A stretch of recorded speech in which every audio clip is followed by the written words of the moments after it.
Okay, I have a really cool topic, revivals and world religions. In previous videos, we've looked at the commonality that exists between world religions. Now we're going to look at one specific, distinct difference that exists between Christianity and all other religions. What do I mean by that?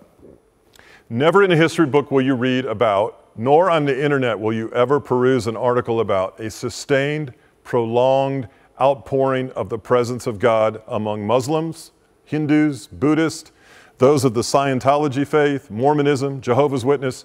Nowhere in history will you ever read about a culture that has been immediately transformed by the glory and the presence of God like you will in the Christian faith.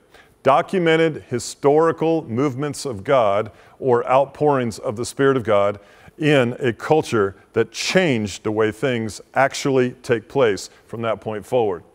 Nowhere among any religion will you find young people flocking to churches, praying and praising God throughout all hours of the night and the morning for days on end, weeks on end, months on end, and if not years on end. Nowhere will you find in any religion of the world a culturally transformative move of God where the crime rate decreases, where bars decrease, addiction decreases, alcoholism and drug use decreases, where police are no longer needed like they were before the revival, and nowhere in the world will you find a presence of God in culture where a judicial system basically comes to a halt for the lack of cases to try.